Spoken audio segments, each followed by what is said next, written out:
Greetings, one and all, and welcome to episode number 64 of Thoughts and Hunches, making money in bunches and sucker punches. Your boy Stoney is back, and I'd like to welcome my fellow hoodlums, lowlife, scumbags, hustlers, cheats, fienders, and degenerates. You're back for season 2, episode number 31, for one reason and one reason only: to get paid. Because that's what I do. I give you winners. I deliver them in your doorstep, right to your doorstep. I deliver them to your lap for free every single time. Last week was no exception. Kicked everybody's ass, blew everybody away, taking no prisoners right now. It's that time of year. I told you we were going to step it up, and that's exactly what we're doing. All right. Last week, let's get these numbers out of the way. NCAA tournament, 10-6 on Saturday, 10-6 on Sunday, 20-12 in the NCAA tournament. NIT tournament, 6-1-1. Yeah. CBI 4-4-1, right? So 10-5-2 in the other tournaments, 20-12 in the NCAA. Add it all up, 30, 16, and 2. 65% for that ass. How you like that? Once again, all free. And I'm challenging anybody to give you 48 picks in 1 week for free and hit it a 65% clip. It can't be done. I'm the only one that can do it. That's right. So if you're not betting right now, then what the hell are you waiting for? Not only is it the most exciting time of the year, and in about 2 weeks, you ain't going to see my face anymore until August. So we're coming down the back stretch here. We're turning for home, and I'm pulling away from the competition. That's what I'm doing. So last week, 65.22%. NCAA postseason tournament, just in the big dance, right? We call it. 58 wins, 37 losses, 1 push. That's 61.05%. Yep, top notch. Total postseason number, 82 wins, 50 losses, 3 pushes, 62.12%. Once again, all numbers in the 60s, just rolling right along. If you look back now, NFL playoffs, we went 14-12, 53.85%. NCAA football regular season, 57.8%. Other than that, everything else is in the 60s. Overall, all the picks, including everything that I've been giving you for the season, 605 wins, 387 losses, 6 pushes. That's good for, you got it, 61.8%. Boom. Boom. I mean, come on, the amount of money that I've made this year personally is just ridiculous. I just wish you guys were jumping on board, right? You got to be. That's why you're watching these videos. So, this is it. Like I said, the numbers are going down now, because the numbers, meaning the number of games, because this is it. We're now in the Sweet 16. So I'm giving you picks for Thursday and Friday right now. Then Friday night, maybe even Saturday morning, depending on how late the Miami-Iowa State game goes on Friday night. If that game can end at a reasonable hour and I can post a video late Friday night, you'll have it. If not, you'll have to wait till Saturday morning, and that'll be the Elite Eight. Saturday, there'll be 2 games, and Sunday, there'll be 2 games. That's the Elite Eight. So this is it, right? You get 16 picks this time, then you get 8 in the next video, then 4 next week, and 2 for the national championship. So this is it, right? It's crunch time. Like I said, turning for home, in the lead, and Secretariat is looking like a tremendous machine. So is Stoney. That's right. You can compare me to Secretariat. Running away from the competition. Okay? Are we ready? Gotta be. So let's do this. Let's start. Game 1 on Thursday. Actually, no, here, before we do that, let me drop some trends on you. I got a bunch of trends here for you, okay?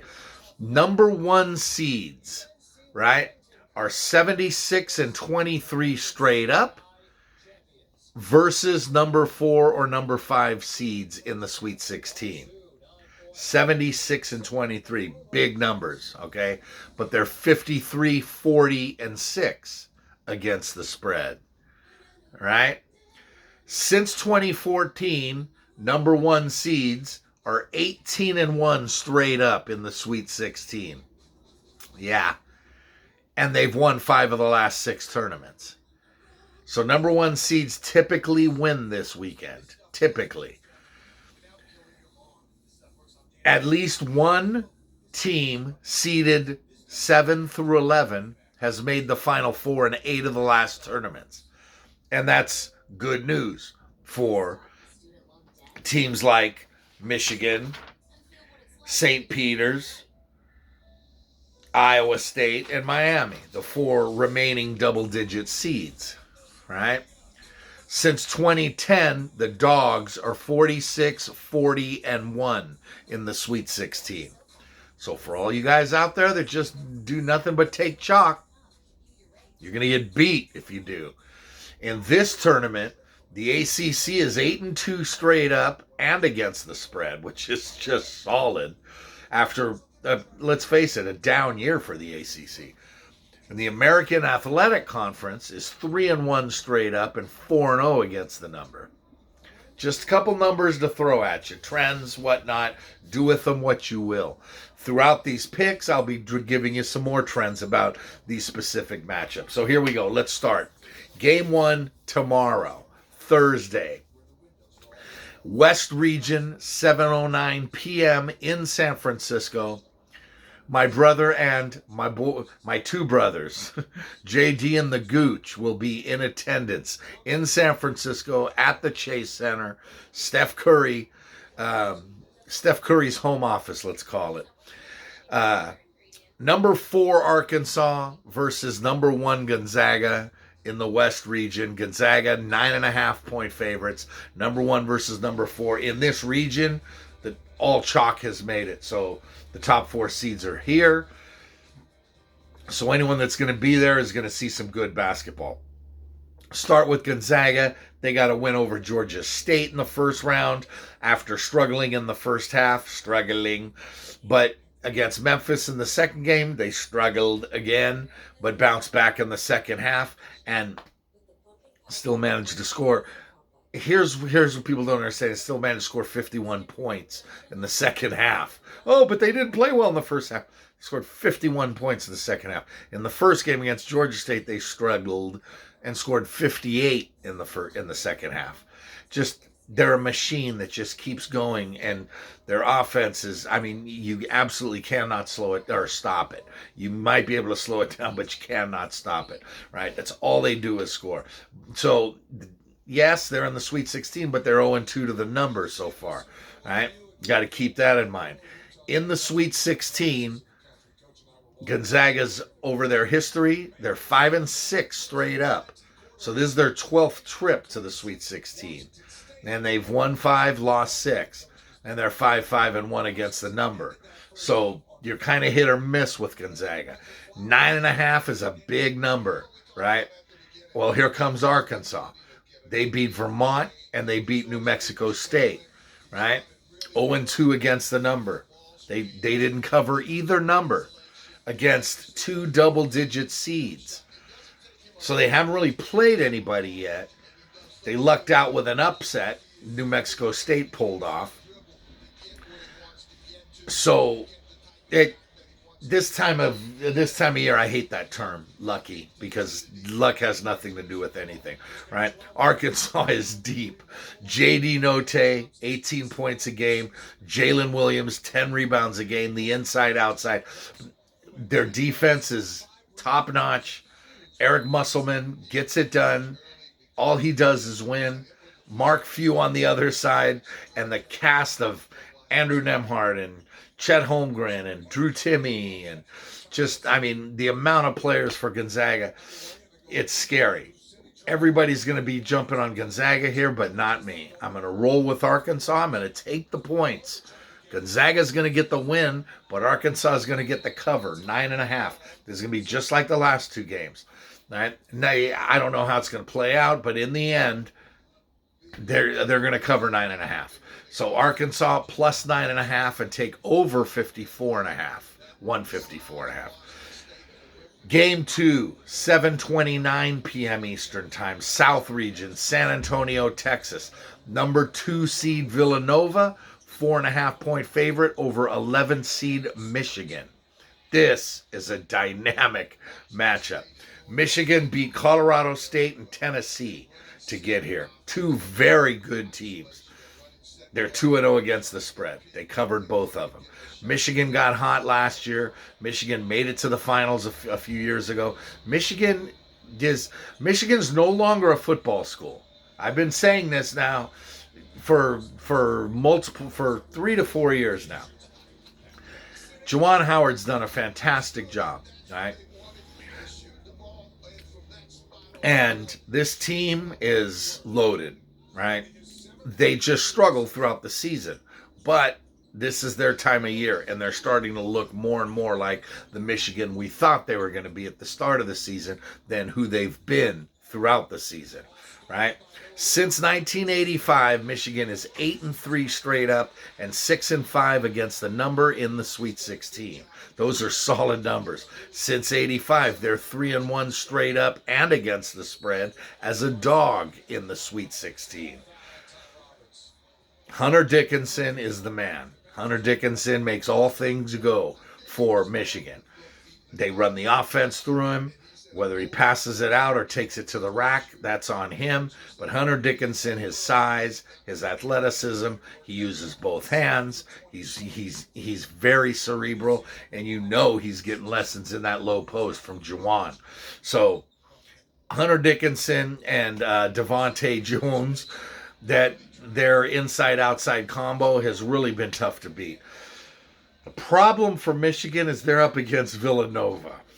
Nova has beaten Delaware and Ohio State in the tournament. They're also 2-0 against the spread so far. They've won 7 straight up to this point. Since 1985, Nova is 6-3 against the number and straight up. They're 6-3 straight up and against the number in the Sweet 16. Yeah, solid. Since 1985, they're 4-0 straight up and 3-1 against the spread as favorites in the Sweet 16. These two teams have met twice in the tournament before. 1985 and 2018. Villanova won both, and Villanova went on to win the national championship in both. Well, one of them was the national championship, but either or. Michigan's looking for revenge. Nova's looking to do what they do, right? It's a scary team. And Colin Gillespie, All-American, Jermaine Samuels, these guys, they're battle-tested. They know what it takes. So is Michigan. But Nova's got the pedigree. I'm going to take Nova. I'm going to lay the 4.5. I'm going to go against type here. I think more people are going to be more interested in taking Michigan in this one. By all means, go ahead. You want to take Michigan? Call me. I'll take your action. Give me Nova, lay the 4.5, and take over 135.5. Game 3, 9:39 p.m. Eastern Time, San Francisco, California. Number 2 seeded Duke versus number 3 seeded Texas Tech. Texas Tech, the 3 seed, is a 1.5-point favorite over Duke. This makes bettors thrilled because Duke's going to win the national championship, right? It's Coach K's last hurrah. That's what ESPN feeds you, and that's what the public is shouting from the rooftops. Wins over Cal State Fullerton and Michigan State. They covered against Michigan State, did not in round 1 against Cal State Fullerton, so they're 1-1. Duke has been, the numbers for Coach K are pretty staggering. He's been in 28 Sweet 16s in his 42 years. He has 99 wins in the NCAA tournament, 12 Final Fours, 5 national championships. Safe to say nothing's going to intimidate him this time of year, right? He's got the freshmen, Mark Williams, Paulo Banchero, and more. They're, on paper, they're probably the most talented team in the NCAA. Not afraid to say that. But they're freshmen, right? And they just don't play together. They don't. They haven't, right? They're a dangerous team who, if they do play together, can't be beaten. But they can be beaten. And they will be beaten. It's just a question of when. Texas Tech comes to town. Under the radar. Big 12 team. Made the finals a couple years ago and lost in overtime to Virginia. They're in their third Sweet 16 in the last 4 years. Very quietly, under the radar. They've beaten Montana State and Notre Dame in this tournament. They covered one. They're 1-1. Mark Adams, the head coach, he took over for Chris Beard, and Tech has not missed the beat. Kevin O'Banner, y'all probably remember him from Oral Roberts last year during their improbable run. Well, he transferred. He's at Texas Tech. Bryson Williams is another monster. And you can talk about this guy and that guy who's going to score. But Texas Tech is the best defensive team in the nation. So for those of you, my brother, who don't like watching physical basketball and think that everybody should back off and olay LeBron all the way to the basket as he goes and makes his layups instead of getting in front of him and trying to defend him, you're not going to like this game. Texas Tech is going to pound on Duke. There's going to be complaints. There's going to be arguments. Krzyzewski's going to lose his mind. Krzyzewski's going to get eliminated. And it's going to happen tomorrow night. Texas Tech's going to do it to them, and they're going to do it with physicality and brute force because they're tougher, they're stronger, and they're more experienced in this than Duke is. Yeah, not more experienced than Krzyzewski, but more experienced than the players. Give me the Red Raiders all day long, money line straight up, first half, second half. Texas Tech wins this game and sends Coach K packing. So that means all day Friday, here come the tributes to Coach K. Instead of previewing Friday's games, they'll be all about Coach K. And that's okay, whatever. It is what it is. Duke is Duke. They're on TV more than Leave It to Beaver reruns. It's just what they are. But Texas Tech is loaded. Texas Tech gets the win, -1.5, and take under 137.5. Way too many points. Texas Tech, Duke will not score 65 points. Tech gets the win and the cover. Game number 4, 10 p.m. Eastern Time, South Region, San Antonio, Texas. Number 1 seeded Arizona versus number 5 seeded Houston. This is a matchup. Zona is a 1.5 point favorite. Houston comes in with wins over Alabama, Birmingham, and Illinois. They're 2-0 against the number. Here's what they have going against them. No number 5 seed has ever won the tournament. Now, they're pissed. They don't think they deserved a number 5 seed, and I don't either. I thought they deserved a 2, maybe a 3, but a 2 definitely because they won the AAC all year. They won the regular season. They won the postseason. And they were in the Final Four last year. Right? And people forget that. Kelvin Sampson's back. Kelvin Sampson's a hell of a coach. And all he does is win. Right? They've won 5 straight. They've won 11 out of 12. They've been to 3 straight Sweet 16s. And like I said, they were in the Final Four last year. How do they do it? Well, offensively, it's Marcus Sasser and Josh Carlton. And Sasser is NBA bound, no doubt. But they don't have those killers. They don't have that one guy when you need a basket. You're going to give it to him. They rebound. They're physical. They come on defense. They pound just like Texas Tech. same way, right? And they go to the offensive glass. Arizona gave up a lot of offensive rebounds to TCU in their last matchup. They're going to have to keep Houston off the glass to win this game, which is why they're such a short favorite compared to all the other compared to all the other favorites. 1.5. All right. Well, Zona, they beat Wright State and TCU in these two games. They haven't covered a number yet. They're 0-2 to the number. Since 1985, Arizona is 7-3 straight up as favorites in the Sweet 16. They've won 8 in a row. Tommy Lloyd, their head coach, he's just talk about a guy who hit the jackpot. 20 years he spent sitting next to Mark Few on Mark Few's bench at Gonzaga as one of his assistants. Sean Miller gets fired in Arizona last year. Tommy Lloyd comes, doesn't have to recruit anybody, and reaps the benefits of Sean Miller's unbelievable players. Kerr Kriisa, named after Steve Kerr. Yeah, he can fill it up. Dalen Terry is one of the most athletic players in the tournament. Can jump out of the freaking building. What's with all the cheering here? BYU's trying to get back in this game, the NIT quarters. I've got Wazoo because my niece goes there. And Wazoo's playing really well. Very underrated. They're taking it to BYU right now.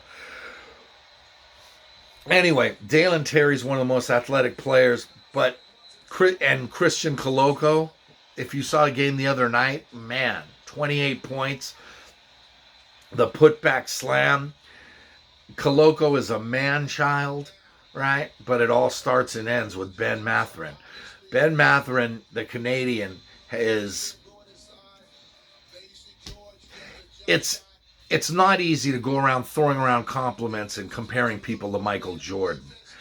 But when I compare people to Michael Jordan, I'm comparing their style of play in the way that they slash, the way they can get to the basket, the way they can dunk in someone's face, or the way they can pull up and just be a cold-blooded assassin.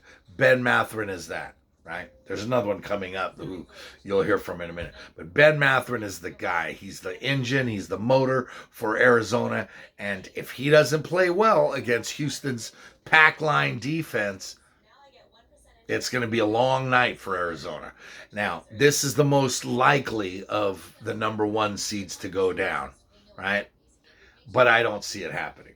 And it kills me because I've always liked Kelvin Sampson, and I've been a Houston fan now for, I'd say, about 4 or 5 years now, right? I just love their style of play, and it kills me to go against them, but I have to. Arizona's better team. Arizona gets the win, and I also have under 145.5. And that's not easy to do because Arizona scores 80 points a game. But Houston's defense will keep them under the total. Game 5. Now we move on to Friday's action. Game 1 on Friday. Let's do that. 7:09 p.m. Eastern Time. East Region, 3rd-seeded Purdue is 12.5-point chalk over 15-seed St. Peter's. This one's in Philly. Purdue is coming in red hot, wins over Yale and Texas. They're 2-0 against the number. They're in the Sweet 16 for the 4th time in 5 years. They're starting to become a blue blood. This team, Matt Painter has really gone above and beyond with this team. It starts with their 2 monsters in the post. 7'4" Zach Edey and 6'10" Travion Williams. The ball, their offense goes through them. That's where it starts. But the other guy I was telling you about that I was going to compare to Michael Jordan is Jaden Ivey. Jaden Ivey is the creator. Jaden Ivey is going to be a top 5 draft pick in the NBA or in June, in a couple months. Jaden Ivey is a cold-blooded assassin. And when he's playing with basically 2 7-footers inside, that makes it tough. But can they beat Cinderella? Yeah, they're going to beat Cinderella. All right. Cinderella, in this case, the St. Peter's Peacocks from Jersey City. They are coming off wins over second-seeded Kentucky and seventh-seeded Murray State. They're 2-0 to the number, obviously. They're a 15 seed. They're the fifth 15 seed to reach the Sweet 16. No 15 seed has ever made it to the Final Eight, the Elite Eight. Never. Head coach Shaheen Holloway, this guy is something else. He's got if you listen to his interviews, you see his mannerisms. He's really something else. He's infectious. And now I know why guys want to play for him. The thing is, they don't have stars, right? The one guy is Casey Ndefo. All right, Casey Ndefo, 3-time Metro Atlantic Athletic Conference Defensive Player of the Year. 3 times in a row, right? Stands at only 6'6". Constantly guarding guys that are 6'10" or 7-footers. Leads the nation in block shots. That's what he does, right? They've got these... St. Peter's has these hybrid forwards that can defend multiple positions. It's what they do, right? And Holloway's done a great job doing it. Well, they're going to have their work cut out for them against Edey and Travion Williams. Not even to mention Jaden Ivey. Purdue wins fairly easily, going away. But I like the Peacocks. At least keep it close in the first half before Purdue runs away with it. But I'll take all 12.5 of those points. And I'll take over 135.5. Game 2 on Friday, 7:30 p.m. Eastern Time, Midwest region, Chicago, Illinois. Number 1 seed Kansas, 7.5 point favorites over 4th seed Providence. The Friars, Providence, have knocked off South Dakota State and Richmond. They're 2-0 to the number. They're 8-1 as a dog this season, which is scary. They've won 16 games by double digits this year and 11 by less than 5. So they're no stranger to close games. This could very easily be another close game. It's their first Sweet 16 in 25 years, right? Ed Cooley, the Big East Coach of the Year, has a balanced offense and a hardcore, in-your-face defense that wants to get after you and force the turnovers, okay? The problem is they haven't beaten anybody. They beat 2 lower seeds to get here. Granted, South Dakota State and Richmond both earned their spots. South Dakota State was a very popular upset pick. But they couldn't get it done. So, can they go up and knock off the big blue machine from Lawrence? Kansas, Texas Southern, and Creighton were the victims from Kansas so far. 1 win, 1 loss against the number so far for KU. Since 1985, they're 15-7 straight up, but only 10-12 against the number in the Sweet 16. Right? So this is their 23rd trip to the Sweet 16 since 85. Bill Self, they don't rebuild in Lawrence, they reload. The thing about Kansas, right, is they have an All-American. Ochai Agbaji, 19 points a game. He's on he was one of the 4 players selected to possibly win the Player of the Year award, and he's the man. But the emergence of Remy Martin has given Kansas another boost, an added boost here in the tournament. He scored 35 points in 2 games. You remember he transferred in from Arizona State, where he was the leading scorer last year, transferred over to Kansas, took a lesser role, which hasn't really been that good this year for him. But man, since the tournament starts, Remy's playing at another level right now, and that allows Agbaji to play off the ball. Providence is good. Providence is tough. Providence has gone a long way, but their tournament ends here. Rock Chalk Jayhawk gets it done. Lay the 7.5, under 141.5. 9:39 p.m. Eastern Time, Friday. Game 3 on Friday. Philadelphia, Pennsylvania, number 4 UCLA, 2.5 point favorites over 8-seeded North Carolina. Blue Bloods. Plenty of Blue Bloods. Talk about, upsets and upsets. Kansas, UCLA, Carolina. Blue Bloods are there. Gonzaga is a blue blood. Let's face it. Purdue is turning into one, right? So, the big dogs are here. UCLA, Carolina, it doesn't get any better than this. Carolina's playing their best ball of the season.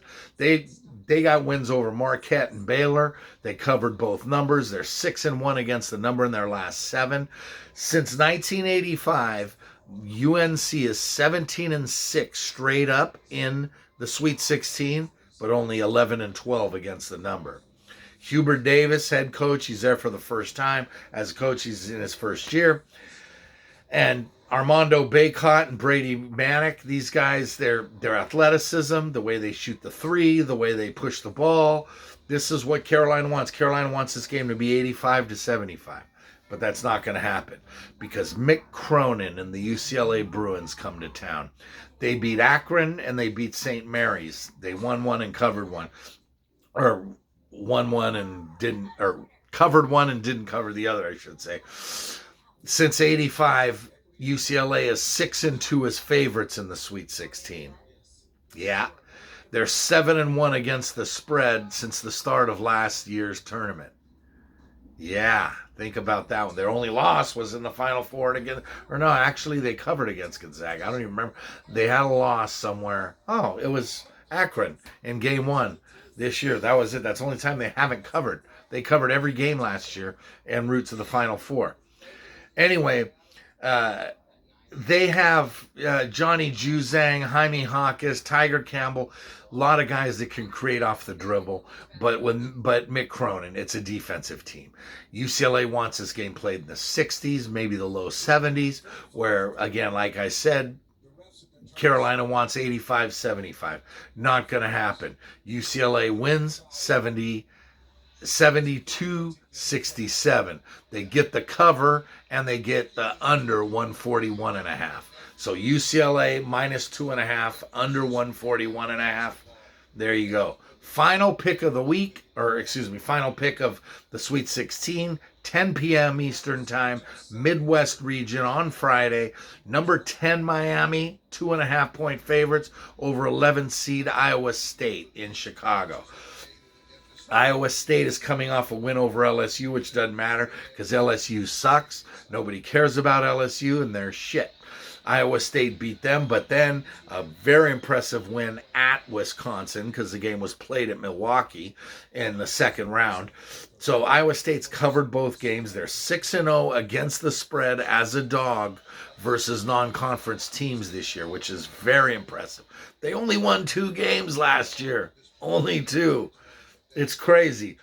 Minnesota transfer Gabe Kalcher, right? He might lead them in scoring, but like Texas Tech, the other, and Kansas, they do it with their defense. They're physical, they're passionate, and they get after you. And that's what they do. Iowa State is tough. They hit the glass relentlessly, and they bang you and bang you and bang you and just wear you down in the end. Miami, on the other hand, wins over USC and Auburn. They've covered both games against the number. This is their first tournament in 4 years, right? And Miami's never made it to the Elite Eight. This is as far as Miami's ever gotten. Jim Larinaga, he's been there. He's been past that as during his famous run with George Mason to the Final Four back in the day. Larinaga's done a fantastic job, A, in recruiting, and B, implementing the 3-guard offense that he uses with Cameron McGusty, Isaiah Wong, and Charlie Moore.